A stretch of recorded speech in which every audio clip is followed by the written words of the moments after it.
know how it goes. This is part 2 of the God chat, right? The God chat. So I ended up at mind control, the psychological burden that comes along with calling someone papa, right? And I don't think I really went deep into that.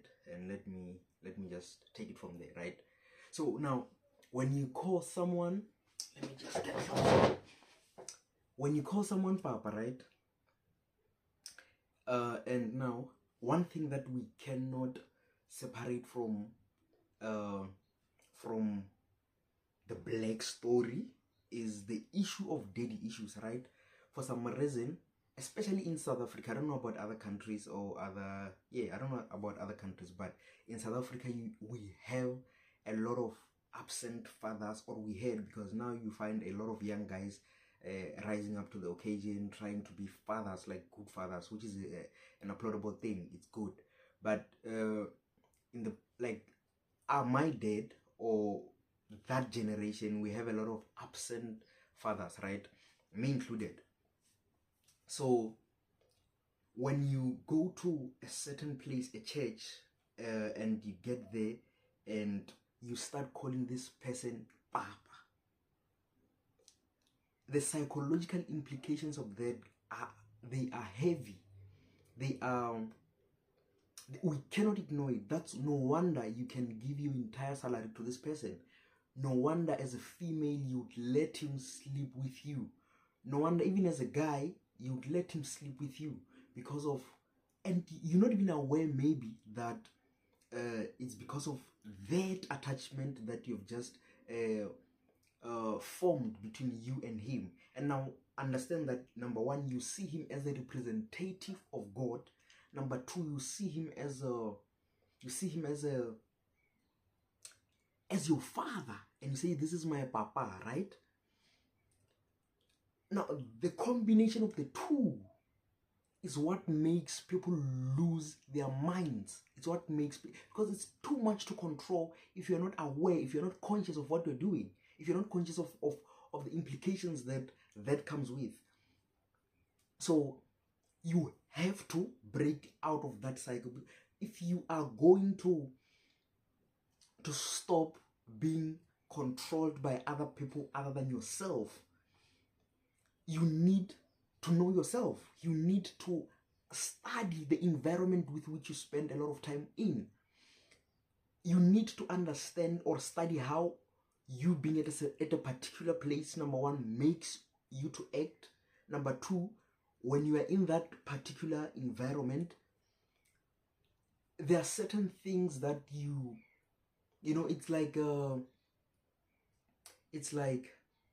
what does that place bring in you? What does it make you do? How does it make you feel? How does it make you react and interact with the people around you, right?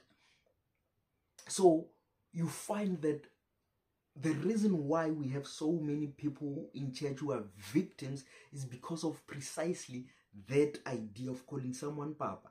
And now imagine, you find people putting so much effort into forging this relationship between themselves and this papa, even more than the effort they put into forging a relationship between them and their biological parents, right?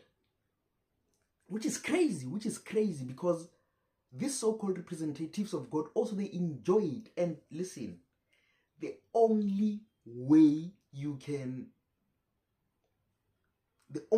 enjoy so much power as a pastor is if you suffer from low self-esteem issues. Number one, you suffer from low self issues.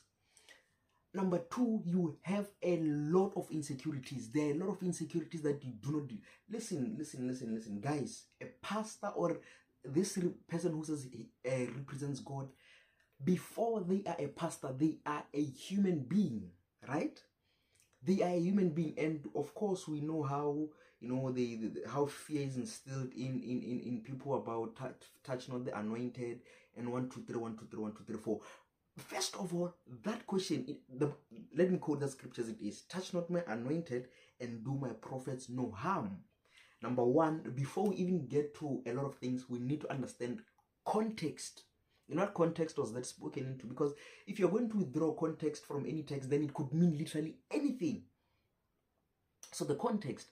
Now, at that point, when God was speaking, that He was talking to prophets who were physically harmed as a result of their prophetic ways, right? As a result of their walk with God, and people were destroying them, and they were killing them, beating them, like all sorts of abuse.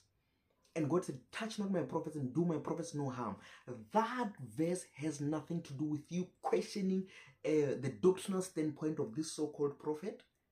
That verse has nothing to do with that. Questioning a prophet, wanting to hold him accountable, is not touching the Lord's anointed. And come to think of it, all of us, we are the Lord's anointed. What do you mean? All of us, we are loved by God. All of us, we are anointed by God. And someone might say, what do you mean when you say all of us are anointed by God when there are people who are oppressed? Listen, people perish, my people perish for lack of knowledge, for ignorance. Just because you're not aware that you have 20 rands doesn't mean you don't have it. You can starve to death with money in your pocket simply because you do not know that there is money in your pocket. You starving to death, does that mean there's no money in your pocket? Definitely not. So you need to rid yourself of the fear that was created by this environment. You need to rid yourself of the fear that was created by the so-called representative on the stage, on the pulpit, right? And now listen, guys. There is no way humanly possible one man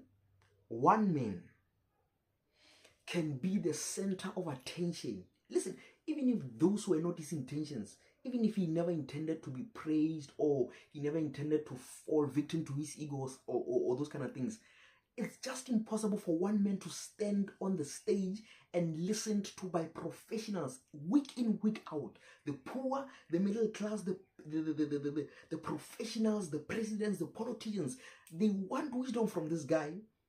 And for some reason, you're going to delude yourself into thinking that you're not going to fall victim to your ego.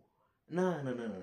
You see, this is where you need to also understand yourself, understand your position as a man of God, as a pastor, as the guy who's there on the stage. Understand what that comes with. Guys, literally, we have a person, right? And the police force, they bow down to this guy. Presidents, when they want counsel, they contact this guy. He even makes them run around him, makes them wait.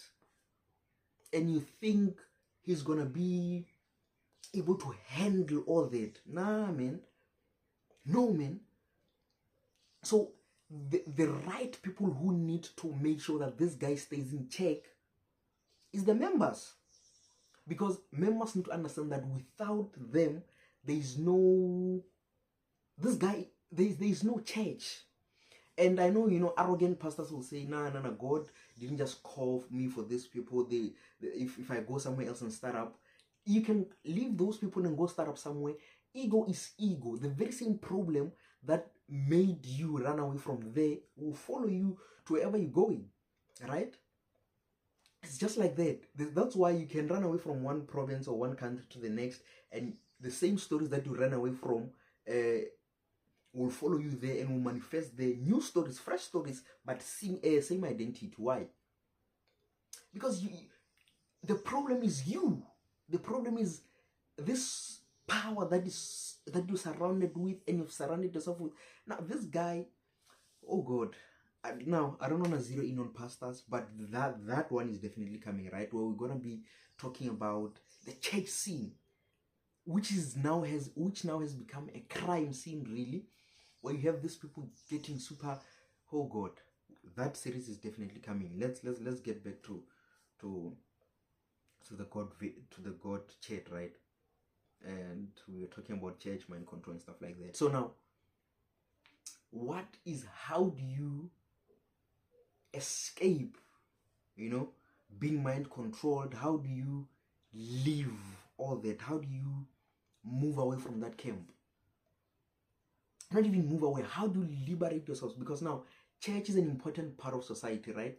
Church is an important part of society, because when it comes to the moral backbone of any community, you need to have religion there, right? You need to have religion that can train people, that can teach people, and make sure that people understand what it is that the community is about, their moral expectations and stuff like that, right? You need religion for such a thing. And it's if the cleanliness of the church, really, it didn't really start now, because if you look back at where we talk about people like Constantine, you realize that Constantine used the Bible for his own political agenda, right? So the issue of trying to distort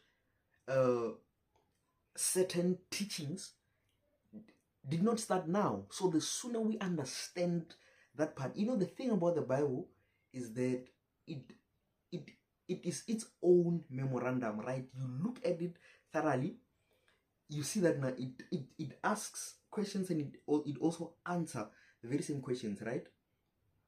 And one of the most interesting things that I found in the scriptures is a verse in the book of Ecclesiastes that says, that which has been is that which shall be, right? And that which has been done is that which shall be done. Therefore, there is no new thing under the sun. Interesting scripture. And if you're going to think about life here on earth and what's been happening, there's literally nothing new. What the only new thing is the way in which we do things. But as far as we are concerned, or as far as the Bible is concerned, murder will always be there. Trading will always be there. War will always be there. Whatever the case may be, will always be here, because that which has been is that which shall be, and that which has been done is that which shall be done. There's no new thing under the sun, right? So you understand that every time, even in the church scene, it's always the same problems, but in a different dress code. Same problem, different dress code. Same problem, different manifestation.